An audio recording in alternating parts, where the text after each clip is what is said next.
Hello guys, आप लोग को भी जो आज के क्लास में बहुत बेहतरीन तरीका से बताने वाले हैं सोशल साइंस का मोस्ट वीवीआई क्वेश्चन आप लोग को बीच बताने वाले हैं। तो गौर फरमाइएगा चेला, आप लोग को बीच सबसे आसान मेथड आप लोग को बीच ही हम बताने वाले हैं ताकि आपको आगे दिक्कत न हो।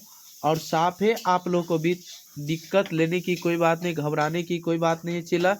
तो आइए हम जानते हैं आपके सामने जो प्रश्न है वो राष्ट्रीय संघ क्यों असफल रहा, यानी राष्ट्रीय संघ जो है राष्ट्रीय संघ क्यों असफल रहा, तो उसके बारे में हम आज बहुत डिटेल में बताने वाले हैं। और आपके सामने यानी ये प्रश्न जो है आप लोगों को बीच बहुत पूछा हुआ क्वेश्चन है, बहुत बार पूछा हुआ क्वेश्चन है। गौर फरमाइएगा और आप लोग शुरू से अंत तक वीडियो देखिएगा मेरे प्यारे दोस्त, और ताकि आपको आगे दिक्कत न हो। और चलिए हम बताते हैं आप लोगों को भी सबसे आसान तरीका और शॉर्ट मेथड बताएंगे। आइए हम बताते हैं बहुत बेहतरीन तरीका से कि राष्ट्रीय संघ क्यों असफल रहा। तो हम उत्तर में आपको लिखना होगा। गौर फरमाइएगा कि राष्ट्रीय संघ की स्थापना तो हुई, लेकिन उसकी शक्तियाँ कहाँ, यानी भ्रामक थी। क्या थी उसकी शक्तियाँ जो थी, शक्तियाँ क्या थी, भ्रामक थी, यानी भ्रामक थी। और उसके सदस्य राष्ट्रीय से, यानी उसकी सदस्य जो क्या थी, उसे सदस्य राष्ट्रीय से उसे उचित सही यानी सहयोग नहीं देते थे। यानी वो जो था ना उसके सदस्य राष्ट्रीय से, तो उसे उचित सहयोग नहीं देते थे। कौन नहीं देते थे? राष्ट्रीय सदस्य जो होता था ना, तो ये उचित सहयोग नहीं देते थे। और अमेरिका ने ही राष्ट्रीय संघ की स्थापना कराई। तो आपको कह दिया जाए अमेरिका ने क्या करवाया, तो राष्ट्रीय संघ की स्थापना करवाया। क्या करवाया? राष्ट्रीय संघ की स्थापना करवाया। देख रहे हैं कि अमेरिका ने ही राष्ट्रीय संघ की स्थापना कराई, यानी अमेरिका जो राष्ट्रीय संघ की, यानी अमेरिका ने किसका ये स्थापना करवाई, राष्ट्रीय संघ की स्थापना कराई थी। लेकिन वह सदस्य नहीं बना। देखो ये जो कहा ना, राष्ट्रीय संघ की स्थापना जो करवा दिया अमेरिका, और लेकिन ये जो सदस्य नहीं बना, क्या नहीं बना, सदस्य नहीं बना। और आरंभ में छोटे छोटे राज्य के मनमुटावों तो सुलझा दिया। क्या कर दिया? सुलझा लिया। लेकिन जब बड़े शक्तिशाली देशों का सवाल उठा तो राष्ट्रीय संघ ने यानी क्या कर लिया कि लेकिन जब बड़े शक्तिशाली देशों का सवाल उठा तो राष्ट्रीय संघ ने हाथ खड़े कर, यानी राष्ट्रीय संघ जोड़ने थे तो हाथ यानी खड़े कर दिए। यानी बहुत भारी ये जो हुआ, ये हाथ खड़े कर दिए। और शक्तिशाली देश हर नियम की व्याख्या अपने हक में करने लगे। क्या किए? शक्तिशाली देश हर नियम की व्याख्या अपने हक में करने लगे। जैसे कोई देश इतना बड़ा, जैसे देश बड़ा आया और वो अपने तरफ वो खींचने लगे। शक्तिशाली देश हर नियम को ही अपना नियम का ही पालन करने लगे, हक करने लगे। और बाद में जब हिटलर का समय आया, किसका? हिटलर का समय आया, तो उसने तो राष्ट्रीय संघ को ठेंगा। जब हिटलर का समय आया ना, तो क्या किया? उसने तो राष्ट्रीय संघ को ठेंगा तक दिखाना शुरू कर दिया। यानी ठेंगा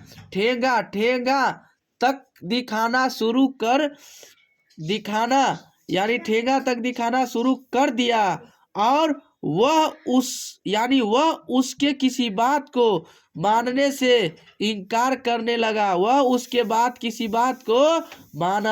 मनाने से इनकार करने लगा। फल हुआ कि राष्ट्रीय संघ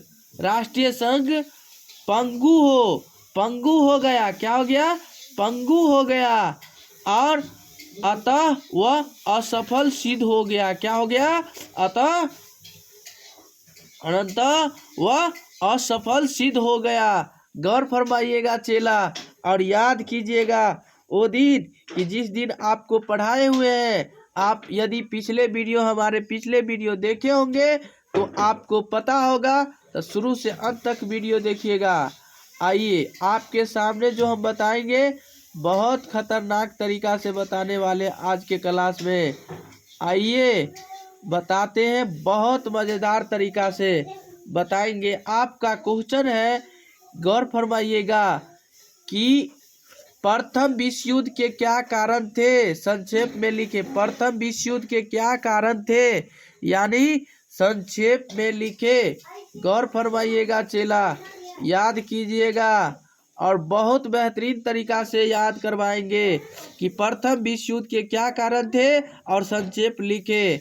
बताइए, आपका अपना क्वेश्चन बहुत मोस्ट वीवीआई क्वेश्चन है कि प्रथम विश्व युद्ध के निम्नलिखित कारण थे। आप ऐसा ही लिखिएगा।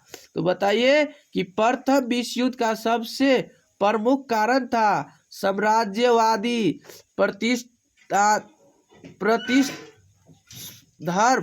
और प्राय सभी यूरोपीय देश अपने अपने उपनिवेशों को बढ़ाने और उसे स्थायित्व देने के प्रयास में लगे थे। क्या करने के लिए दिए थे? यानी अपने अपने देशों के बारे में, यानी उपनिवेशों को बढ़ाने और उसे स्थायित्व देने के प्रयास में लगे हुए थे। और दूसरे कारण था कि उग्र राष्ट्रीयवाद 19वीं सदी के उत्तरार्ध में यूरोप के देशों में राष्ट्रीयता का संचार उग्र रूप से होने लगा था। सभी एक दूसरे से आगे निकल जाने का प्रयासरत रहने लगे थे। क्या करने लगे थे?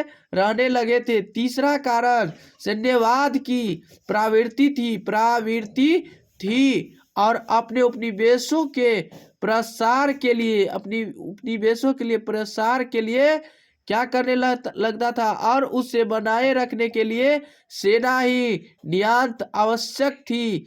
फलतः यूरोप सैन्यवाद जोरों पर था। एक कारण गुटों का निर्माण भी था। एक कारण क्या था? गुटों का निर्माण भी था। संपूर्ण यूरोप गुटों में बंटने लगा। ऐसा कोई देश नहीं था जो किसी न किसी गुट से जुड़ा नहीं था। लेकिन गुटों का निर्माक पद्धति का अगुआ जर्मनी का चांसलर बिस्मार्क था। जो दो प्रमुख गुटे थे वे थे जो हिटलर ट्रिपल अलायंस और दूसरा ट्रिपलाइतान। सब यूरोपीय देश इनमें से किसी न किसी एक गुट से जुड़ा था। ट्रिपल अलायंस को हिंदी में त्रिगुट कहते थे, जिसमें जर्मनी, इटली और ऑस्ट्रिया हंगरी प्रमुख भूमिका निभा रहे थे। तो ट्रिपल एतांत को हिंदी में त्रिदेशीय